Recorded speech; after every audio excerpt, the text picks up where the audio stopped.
আমরা জেনেছি নামাজ শুরু করার আগে 7টি কাজ করতে হয়, 7টি শর্ত আদায় করতে হয়। আর নামাজ শুরু করার পরে 6টি কাজ করতে হয়। নামাজ শুরুর আগে যে 7টি কাজ বা 7টি শর্ত বা ফরজ আহকাম পালন করতে হয়, সেটির মধ্যে আমরা জেনেছি প্রথমে শরীর পাক, তারপরে কাপড় পাক, শরীর পাক, কাপড় পাক, নামাজের জায়গা পাক, শরীর ঢাকা, সতর ঢাকা, কিবলামুখী হওয়া, ওয়াক্তমত নামাজ পড়া। এই 7টি কাজ যথাযথভাবে আদায় করা। যখন এই কাজগুলো সম্পন্ন হয়ে যাবে, এখন নামাজে দাঁড়িয়ে যাব। আল্লাহ তাআলা কুরআনুল হাকিমে বলছেন, ইয়া আইয়ুহাল্লাযীনা আমানু, হে ঈমানদারগণ, ইরকাউ ওয়াসজুদু ওয়া'বুদু রাব্বাকুম, তোমরা তোমাদের রবের জন্য রুকু করো, সিজদা করো এবং তোমাদের প্রতিপালকের ইবাদত করো, লাআল্লাকুম তুফলিহুন, অবশ্যই তোমরা সফল হয়ে যাবে, সফলতা লাভ করবে। এখন শরীরও পাক করা হলো, কাপড়ও পবিত্র হলো, নামাজের জায়গাও পবিত্র, কিবলাও নির্ধারণ হয়ে গেছে, সময়ও চলে আসছে, নামাজের সময় হয়ে গেছে। পবিত্রতা অর্জন করে এখন নামাজের জন্য দাঁড়িয়ে যাব। নামাজের মধ্যে সর্বশ্রেষ্ঠ ইবাদত হলো ফরজ ইবাদত। তো নিয়ত এভাবে করতে হয় যে ইন্নামাল আমালু বিন্নিয়াত, মানুষের কর্মসমূহ তার নিয়তের উপর নির্ভরশীল, এবং নিয়ত করতে হয় মনে মনে, নিয়ত করতে হয় মনে মনে, নিয়ত করতে হয় না। একটা হলো করা আর একটা পড়া। করা আর পড়ার মধ্যে পার্থক্য আছে না নাই? পড়া হলো জবানে উচ্চারণ করা, বলা, আর করা অন্তর থেকে উপলব্ধি করা, যে আপনি কোন কাজটা করবেন, কি করবেন না করবেন, এটা অন্তরে আসে। আর নিয়তটা অন্তরের বিষয়। অনেক সময় দেখা গেছে আপনি নামাজে দাঁড়াইছেন, মুখে মুখে বলতেছেন কোন নামাজটা পড়বেন, এমন হয়ে যায়। মনে করেন দাঁড়াইছেন আপনি দুহরের 4 রাকাত ফরজ নামাজ পড়বেন, এটা মনে মনে আছে, অন্তরে আছে, এটা বলার চেষ্টা করতেছেন। বলার ক্ষেত্রে অনেকেই এমন হয়, বলবেন দুহরের 4 রাকাত ফরজ পড়তেছি, জবান দিয়ে আয়া পড়ছে আমি আসরের 4 রাকাত ফরজ পড়তেছি, অথবা আমি আসরের অথবা দুহরের 4 রাকাত সুন্নত পড়তেছি, কিন্তু মনে কি ছিল? মনে কি মনে হয়েছিল? যে ফরজ পড়বেন, দুহরের 4 রাকাত ফরজ পড়বেন, কিন্তু বলতে গিয়া মুখ দিয়ে কি বেরিয়ে গেছে? আসরের দিয়ে বেরিয়ে গেছে। তো এখন কোনটা ধর্তব্য হবে? ধর্তব্য হবে যে অন্তরে যেটা নিয়ে আপনি দাঁড়াইছেন ওইটাই। কারণ অন্তরে মনে নিয়ত করা হলো ফরজ, আর মুখে মুখে বলা ওইটা জায়েজ, এটা ফরজ না। নাওয়াইতু আন ওয়াজ্জিহা লিল্লাহি তাআলা, এভাবে পড়ে নাও না আরবিতে। ওইটা মুখে মুখে বলা সুযোগ থাকলে যদি কেউ বলে জায়েজ, কিন্তু অন্তরে তার নিয়ত নাই, অন্তরে নিয়ত করাটাই ছিল তার জন্য কি ফরজ, ওটা করতেই হবে। তো নিয়ত করে ফেললেন যে আপনি কোন নামাজটা পড়বেন, ওই নিয়তটা করতেছেন। আমরা এই নিয়ম কানুন না জানার কারণে আমাদের নামাজগুলো হয় না, ইবাদত বন্দেগীগুলো হয় না। এজন্য আমাদের গুরুত্ব দিয়ে এই বিষয়গুলো শুনতে হবে, বুঝতে হবে এবং মানতে হবে। নামাজ শুরু করার আগে 7টা কাজ ফরজ, আর নামাজ শুরু করার থেকে নিয়ে শেষ পর্যন্ত 6টা কাজ করা ফরজ। বলেন, নামাজ শুরু করার আগে কয়টা কাজ ফরজ? 7টা কাজ ফরজ। এই 7টা তো আমরা জানছি, কি বলেন? যখন নামাজ শুরু হয়ে যাবে তখন থেকে নামাজ শেষ করার আগ পর্যন্ত 6টা কাজ করা ফরজ। এই 6টা কাজের মধ্যে যদি ভুল হয়, সাহু সিজদা দিলেও এটা কি হবে না, সম্পন্ন হবে না, নামাজ ভেঙে যাবে। ফরজ ইবাদত, এই ফরজ বিষয়ের মধ্যে যখন ভুল হয়ে যাবে তখন সাহু সিজদা দিলেও নামাজ কি হবে না, পরিপূর্ণ হবে না, নামাজটা ভেঙে যাবে, নতুন করে পড়তে হবে। নামাজের ভিতরের 6 নাম্বার ফরজের 1 নম্বর ফরজ হলো তাকবীরে তাহরিমা বলা। বলেন কি বলা? তাকবীরে তাহরিমা বলা। তাকবীরে তাহরিমা হলো মনে মনে নিয়ত করছেন, একামত হয়ে গেছে, এখন আপনি হাত তুলে প্রথম যে তাকবীরটা দিবেন, নামাজ শুরু করতে গেলে প্রথম একটা তাকবীর লাগে না? প্রথম তাকবীরটাকে বলা হয় তাকবীরে তাহরিমা। প্রথম তাকবীরকে বলা হয় তাকবীরে তাহরিমা, এটা বলা ফরজ। সবাইকে এই তাকবীরটা দিতেই হবে, তাকবীরে তাহরিমা বলা। এই যে তাকবীরে তাহরিমা বলে আল্লাহু আকবার বললেন, আল্লাহু আকবার প্রথম, এটাই তাকবীরে তাহরিমা। হাতে ধরা সুন্নাত, এভাবে ধরা কি সুন্নাত। তাকবীরে তাহরিমা বলার ক্ষেত্রে আপনার হাত আঙ্গুল কোথায় থাকবে, হাদিসে বিভিন্ন বক্তব্য এসেছে। কোন কোন বক্তব্যে রাসূল সাল্লাল্লাহু আলাইহি সাল্লামের হাদিসে এসেছে নবীজি যখন তাকবীর দিতেন তখন নবীজির হাত বুক বরাবর থাকতো, কাঁধ বরাবর। একটা হাদিস হলো নবীজির হাত কোথায় থাকতো, কাঁধ বরাবর থাকতো। আরেক হাদিসে এসেছে নবীজি যখন তাকবীর দিতেন তখন নবীজির আঙ্গুলগুলো কানের লতি পর্যন্ত থাকতো। হাদিস কয়টা হইল?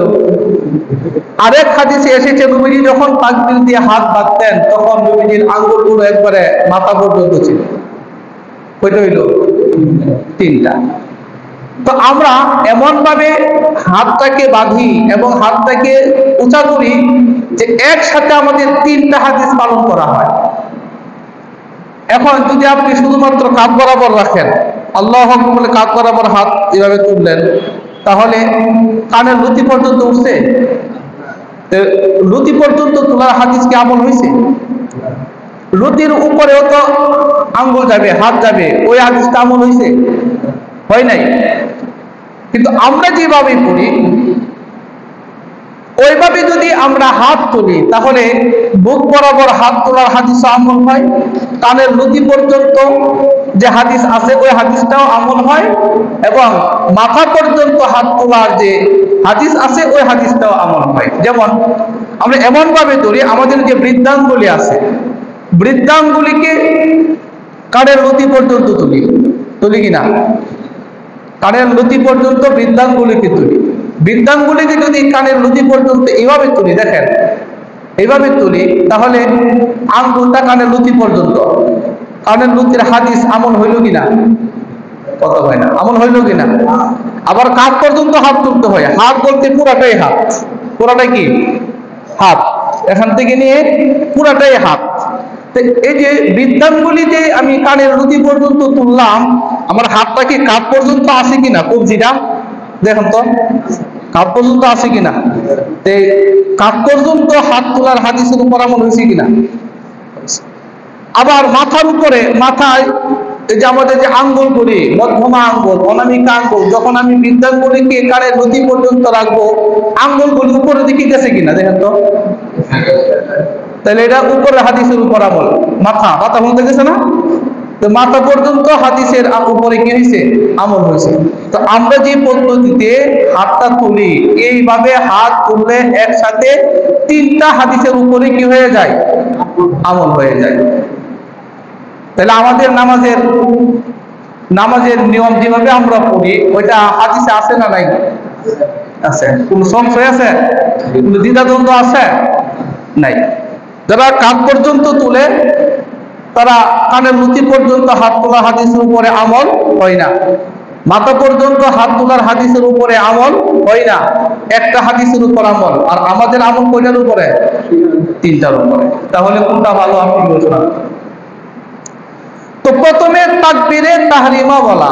তাকবীরে তাহরিমা হলো নামাজ শুরু করার আগে যে কাজটা আপনার জন্য ফরজ মানে জায়েজ ছিল, যেই কাজ করা জায়েজ ছিল, যখন তাকবীরে তাহরিমা দিয়ে আপনি হাত বেঁধে ফেললেন, তো আপনি নামাজে ঢুকে গেছেন। তখন নামাজের বাহিরে যে কাজগুলো আপনার জন্য জায়েজ ছিল, এখন নামাজের ভিতরে ওই কাজগুলো আপনার জন্য জায়েজ নাই, হারাম হয়ে গেছে, এগুলো করা যাবে না। নামাজ শুরু করার আগে খাওয়া যে কোনো জিনিস, পানি পান করা বা কোনো কিছু খাওয়া জায়েজ না না জায়েজ? নামাজ শুরু করার আগে কোনো কিছু খাওয়া বা পান করা ওগুলো জায়েজ না? কারোর সাথে কথা বলার দরকার হয়েছে, কথা বলা জায়েজ। কিন্তু যখন আপনি প্রথম তাকবীরে তাহরিম আল্লাহু আকবার বলে হাত বেঁধে ফেললেন, এই যে নামাজে ঢুকে গেছেন, তখন থেকে ইচ্ছা হয়েছে একটা চকলেট খাওয়া, খাইতে পারবেন? কোনো কিছু বলা যাবে কারোর সাথে? এই জন্যই প্রথম তাকবীরটাকে বলা হয়েছে তাকবীরে তাহরিমা। তাকবীরে তাহরিমা। দেখেন, তাকবীরে তাহরিমা এটা হলো নামাজের মধ্যে বলা ফরজ। প্রথম তাকবীরে তাহরিমা, এটাকে বলা হয় তাকবীরে উলা। তাকবীরে উলা মানে প্রথম তাকবীর। তাকবীর উলার সাথে নামাজ পড়ার ফজিলত অনেক। হাদিসে পাকে এসেছে, নবী করিম সাল্লাল্লাহু আলাইহি ওয়াসাল্লাম বলছেন, মানুষ যদি জানতো যে তাকবীরে উলার সহিত নামাজ আদায় করার কত ফজিলত, প্রথম তাকবীরের সহিত নামাজে অংশগ্রহণ করার যে কত দাম, কত মূল্য আল্লাহ তাআলার কাছে, তাহলে মানুষ প্রতিযোগিতা করত, লটারি দিত, কে কার আগে মসজিদে আইসা তাকবীরে উলার সাথে নামাজ আদায় করবে। সুবহানাল্লাহ। বাকি তাকবীরে উলা চলে যাওয়ার পরেও নামাজে অংশগ্রহণ করা যায়, কিন্তু প্রথম তাকবীরের সহিত যারা ইমামের সাথে শরীক হয়ে যায়, তাদের ব্যাপারে নবীজি বলছেন, সে যদি জানতো এটার সব কত, তাহলে একে অপরের সাথে কি করত? প্রতিযোগিতা করত।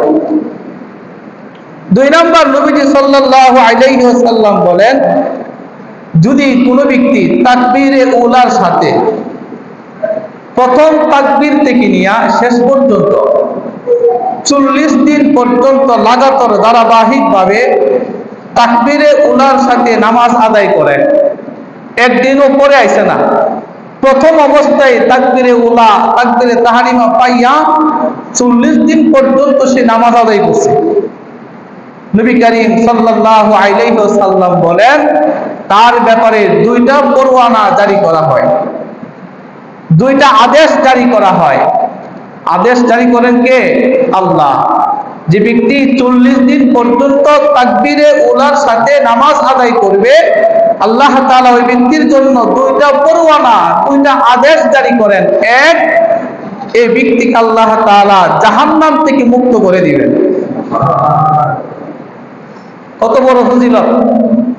প্রথম তাকবীরে অংশগ্রহণ করলে দুইটা পরোয়ানার একটা হলো আল্লাহ তাকে কি করবেন? জাহান্নাম থেকে মুক্ত করে দিবেন।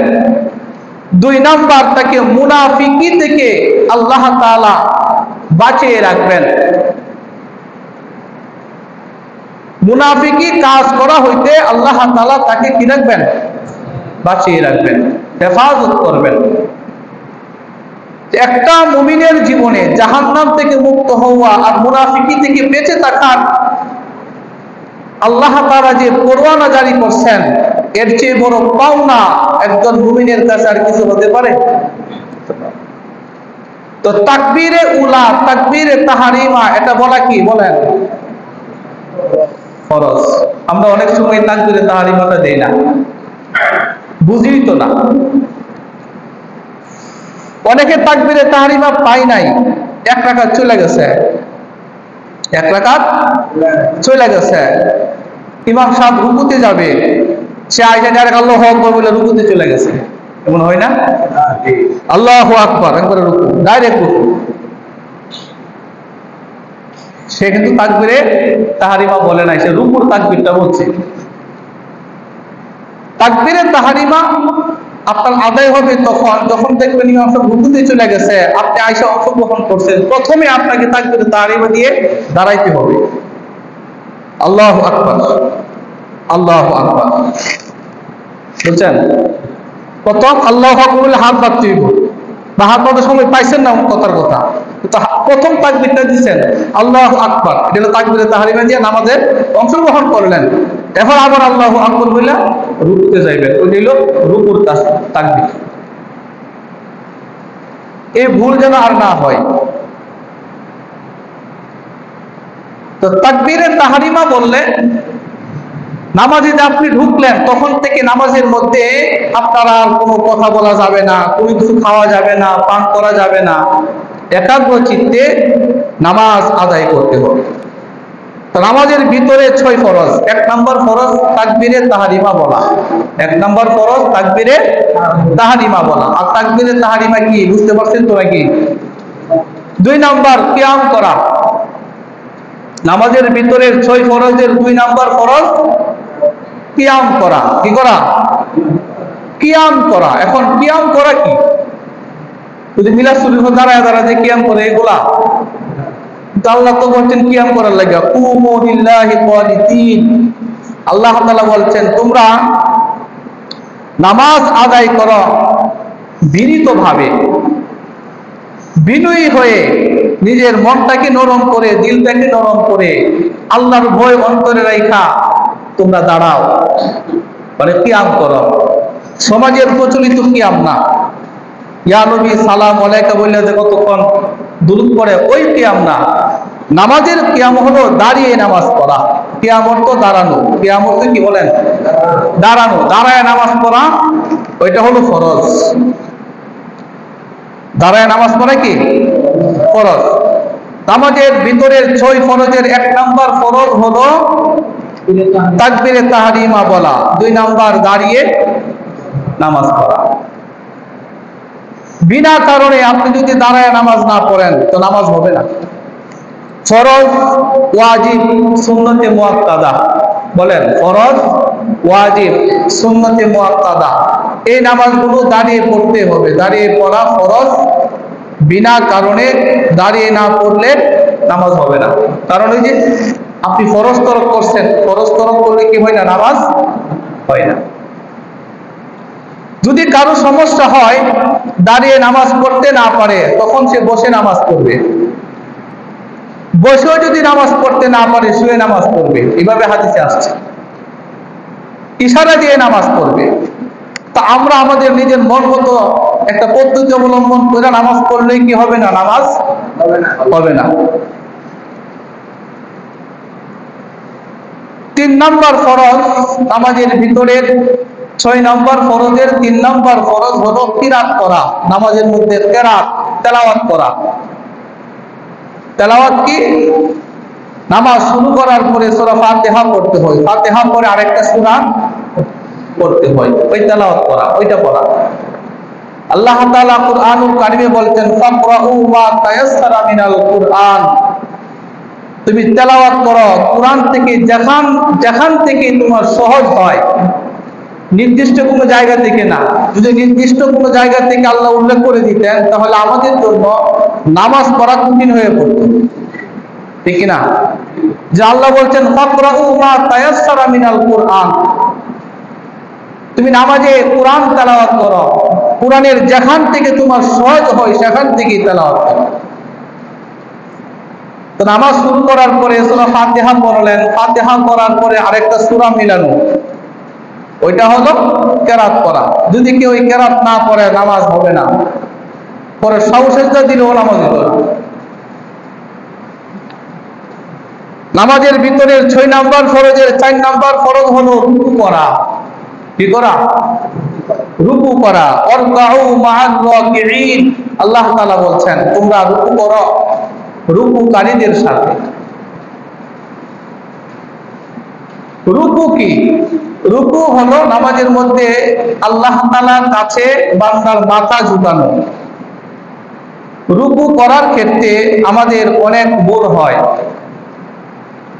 রুকু হবে মাথা, পিঠ, কোমর এক বরাবর থাকবে। মাথা, পেট, কোমর এক বরাবর থাকবে। অনেকে রুকু করে উটের মতো, সামান্য একটু হইলে মাথাটা ঝুঁকায়, রুকু হয় না। তখন হয় কি হয় না এরকম? রুকু করতে হবে আল্লাহ তাআলার কাছে নিজেকে সমর্পণ করে। আপনি যে বিনয়ী, আপনি যে অপরাধী, আমি যে আল্লাহ তাআলার দরবারে এসে আল্লাহ তাআলার কাছে আমাকে ছোট মনে করতেছি, এটা প্রকাশ করা, বিনয়ী ভাবে রুকু করা, ধীরস্থির ভাবে রুকু করা। নামাজের ভিতরের 6টি ফরজের 5 নম্বর ফরজ হলো সিজদা করা। কি করা? সিজদা করা। আল্লাহ তাআলা বলেন, ইয়া আইয়ুহাল্লাযীনা আমানু রুকউ ওয়াসজুদু, হে ঈমানদারগণ তোমরা রুকু করো এবং সিজদা করো। ওয়াবুদু রাব্বাকুম, এবং ইবাদত করো তোমাদের রবের। লাআল্লাকুম তুফলিহুন, অবশ্যই তোমরা সফল হবে, কামিয়াব হবে। সিজদা করার ক্ষেত্রে 2টি সিজদা ফরজ নামাজের মধ্যে, এবং বান্দাকে যখন একাকী মনে হবে, বান্দাকে যখন মনে হবে যে বান্দার যে আমার জীবনে অনেক হতাশা, তার উচিত অধিক পরিমাণে আল্লাহ তাআলাকে সিজদা দেওয়া। কারণ সিজদার মাধ্যমে বান্দা আল্লাহ তাআলার খুব কাছাকাছি নিকটবর্তী হয়ে যায়।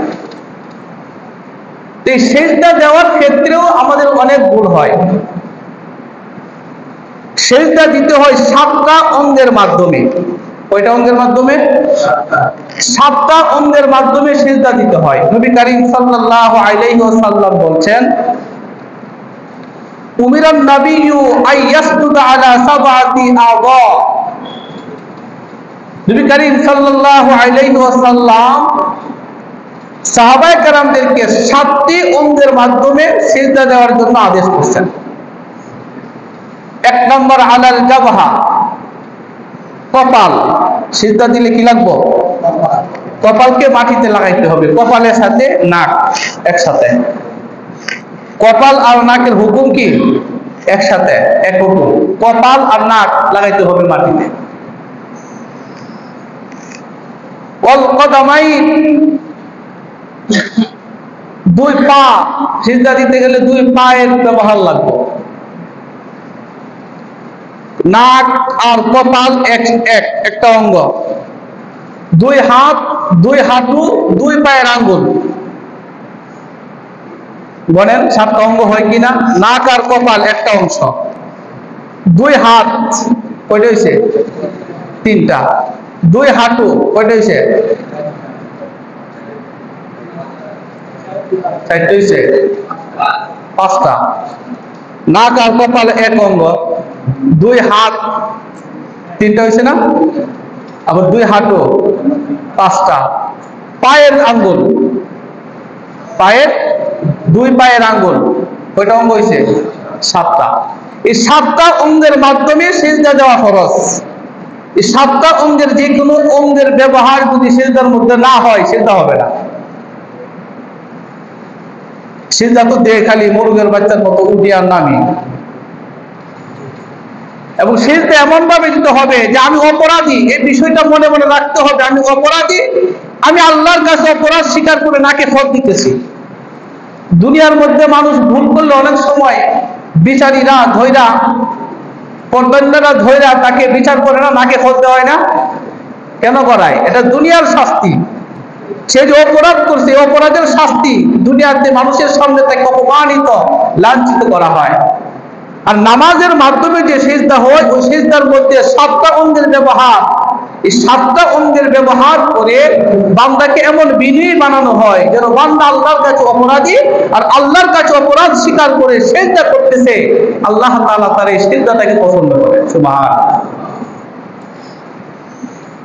এই ক্ষেত্রে সিজদা দেওয়ার ক্ষেত্রে আমরা কিভাবে সিজদা দিব? আমরা অনেক সময় লাভ দিয়া জায়গা সিজদা দিবার লাগে। যখন সিজদা দিবে দাঁড়ানো অবস্থায় থেকে সোজা বসে যাবে, 2 হাঁটুর মধ্যে বসবে। 2 হাঁটু জমিনে লাগাইবে, দুই হাঁটু জমিনে লাগায়া যেখানে সিজদা দিবে ওইখানে তারপরে দুই হাত লাগবে, ওই হাত দুই হাত, আর দুই পা তো জমিনে আছে, দুই পায়ের আঙ্গুলগুলো তো জমিনে লাগানোই আছে, দুই পায়ের আঙ্গুল জমিনে লাগানো, তারপরে দুই হাঁটু প্রথমে নামবে জমিনে, মাটিতে লাগবে, এরপরে দুই হাত লাগবে যেখানে সিজদা দিবে ওইখানে। কয়টা অঙ্গ হইল? 6টা। কয়টা অঙ্গ হইল? 6টা। আর বাকি রয়েছে কি? নাক আর কপাল। নাক আর কপালের হুকুম হইল একটি অঙ্গ। তো ওই সময় প্রথমে নাক লাগবে, এরপরে কপাল লাগবে। প্রথমে নাক লাগবে, এরপরে কি লাগবে? কপাল লাগবে। তো কয়টা অঙ্গ হইল? 7টা। তো প্রথমে দুই পা তো মাটিতে আছে, এরপরে দুই হাঁটু মাটিতে লাগবে, দুই হাঁটু মাটিতে রাখার পরে দুই হাত সিজদার জায়গা রাখবে, এরপরে নাক লাগবে, এরপরে কি লাগবে? কপাল লাগবে। অনেকে শুধু কপালটা লাগায় রাখে, নাকটা লাগে না, যদি শ্বাস ফালাইলে ধুলাবালি নাকের ভিতরে যায় তার সিজদা হবে না। নাকও লাগানো লাগবে, কপালও লাগানো লাগবে। আবার অনেকে সিজদা দিয়া দুই পাও দাঁড় করায় দেয়, দুই পাও মাটি থেকে তুলে দেয়, আছে না এরকম? দুই পাও মাটি থেকে তুললে 7টা অঙ্গের 2 অঙ্গ কি হয়ে গেছে? কথা হয় না, কি হয়েছে? 7টা অঙ্গ লাগছে। এই 7টা অঙ্গের দ্বারা সিজদা না দিলে সিজদা হবে না, তাহলে তার সিজদা কি হয় নাই। এমন সিজদাতে পাও দুইটা উপরে উঠে যায়, অন্তত দুই আঙ্গুল বৃদ্ধাঙ্গুলি হইলেও জমিনে লাগায় রাখতে হবে। কথা বুঝতে পারছেন? তাহলে 7 অঙ্গের মাধ্যমে সিজদা দেওয়া, প্রথমে দুই হাঁটু জমিনে লাগবে, এরপরে দুই হাত জমিনে লাগবে, এরপরে নাক লাগবে, এরপরে কপাল লাগবে।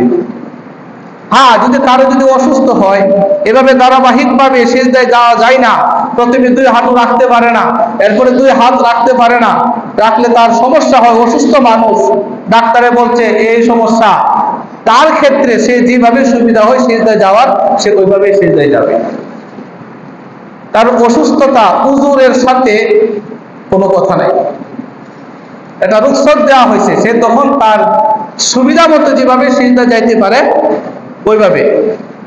সিজদা যাইতে গেলে অনেক সময় আপনার এমন অসুস্থ হয়েছে পায়ে ব্যথা, যদি পায়ে আপনি ভর দেন, ভর দিয়া সিজদায় যান, তাহলে আপনি বেশি ব্যথা অনুভব করবেন, যে ব্যথা সহ্য করতে না পাইরা নামাজ ভাঙতে হইব। সেই ক্ষেত্রে আপনি আগে একটা হাত দিয়ে রাখতে পারবেন, অথবা আগে হাত দিয়ে সিজদা যাইতে পারবেন। স্বাভাবিক অবস্থায় এভাবে সিজদায় দেওয়া যাবে না। কথা বুঝতে পারছেন?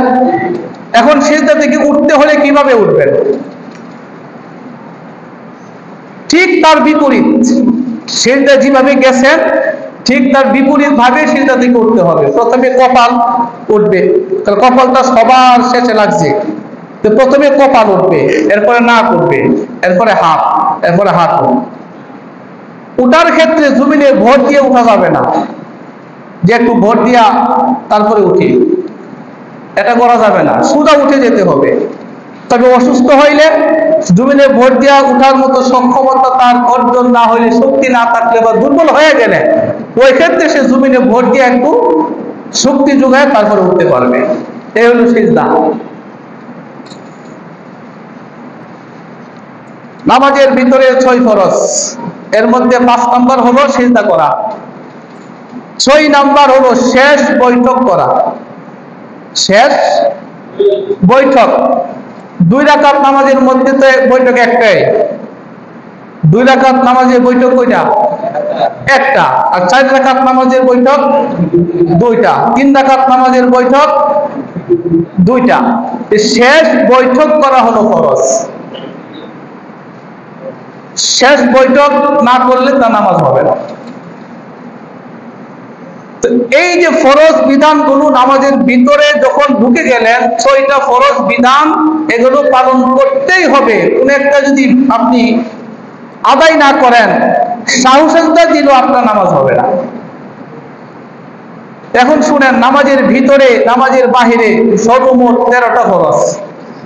নামাজের বাহিরে 7টা ফরজ, শরীর পাক, কাপড় পাক, নামাজের জায়গা পাক, সতর ঢাকা, এরপরে কি কিবলামুখী হওয়া, অর্থমত নামাজ পড়া, 7 নাম্বার নামাজের নিয়ত করা।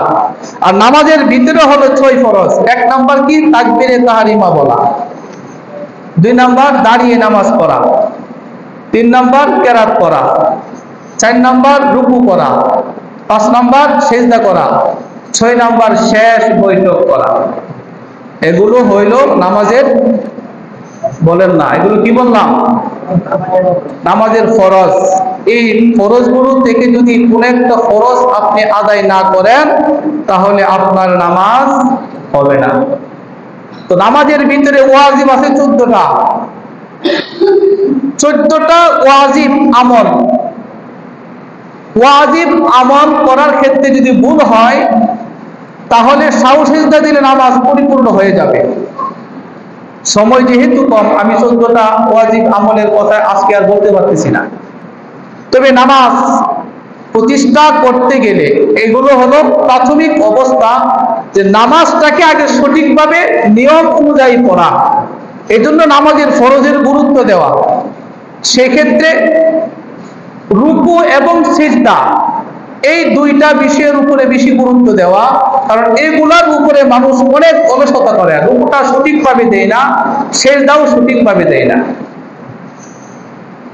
ধীরস্থির ভাবে নামাজ আদায় করা। অনেকে এমন ভাবে রুকুতে যায় 1 সেকেন্ডও থাকে না বলতে পারে, সিজদায় গিয়ে 1 সেকেন্ড থাকে না বলতে পারে। সিজদায় গিয়ে তাসবিহ করতে হয়, সে তাসবিহ কোন সময় পড়ে। আবার রুকু থেকে উঠে সোজা হয়ে দাঁড়াইতে হয়। রুকু থেকে উঠে সোজা হয়ে দাঁড়ানো ওয়াজিব। রুকু দেওয়ার পরে সামি আল্লাহু লিমান হামিদা বলে সোজা হয়ে দাঁড়ানো কি ওয়াজিব। তো অনেকে রুকু থেকে উঠেই না, রুকু থেকে কোন মাথাটা উপরে তুললে আবার সিজদা চলে যায়। তো ওয়াজিব আদায় হয়েছে? ওয়াজিব আদায় হয়েছে না। আবার তার তো মনে হয়েছে যে তার নামাজ হয়ে গেছে গা, শেষে সে সালামও ফিরাইছে, সাহসও দিচ্ছে না, তাহলে তো নামাজ তো হয়েছে না। সারা জীবন 50 বছর 60 বছর ধরে নামাজ পড়তেছে, পুরাটাই বৃথা। কারণ রুকুর যে নিয়ম কানুন রুকু দিতে হয়, ওই নিয়ম সে কি করে নাই, আদায় করে নাই। বুলগার বাচ্চার মতো এমনি মাঝে মধ্যে ডুবাইতেছে। অথচ রুকু করা কি ফরজ। আর রুকু থেকে সোজা হয়ে দাঁড়ানো ওয়াজিব। সোজা হয়ে দাঁড়ায়া তারপরে কি করতে হবে? সিজদা যেতে হবে। শুধু তাই না, নবী সাল্লাল্লাহু আলাইহি ওয়াসাল্লাম নামাজ পড়াইতেছেন। নামাজ পড়ানোর সময় নবীজি যখন রুকু থেকে সোজা হয়ে দাঁড়াইলেন, সাহাবায়ে কেরামও দাঁড়াইছেন। একজন সাহাবী রুকু থেকে দাঁড়িয়ে সোজা হয়ে দাঁড়ায়া একটা দোয়া করছেন, সামি আল্লাহু লিমান হামিদা রব্বানা লাকাল হামদ। সাহাবী আরেকটু বাড়ায় বলছেন, হামদান কাসীরান মুবারাকান ফি। এতটুকু খালি পড়ছেন। সালাম ফিরা নবীজি বলছেন, কে রুকুর মধ্যে অতিরিক্ত বাড়ায় শব্দ বাড়ায় পড়ছ, ওই লোকটাকে আমি দেখতে চাই।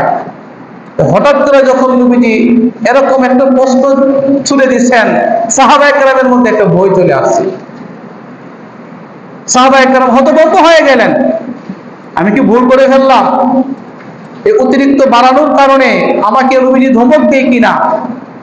নবীজি বুঝতে পারলেন। নবীজি বললেন, শোনো, যে হামদান কাসীরান মুবারাকান ফীহি, এতটুকু শব্দ বাড়ায় যে পড়ছে, আমি খেয়াল করলাম যে 30 জন ফেরেশতা তার সব লেখার জন্য প্রতিযোগিতা করতেছে।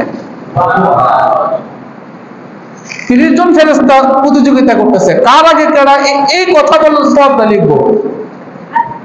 সামি আল্লাহু লিমান হামিদা রব্বানা লাকাল হামদ হামদান কাসীরান তাইয়িবান মুবারাকান ফীহি।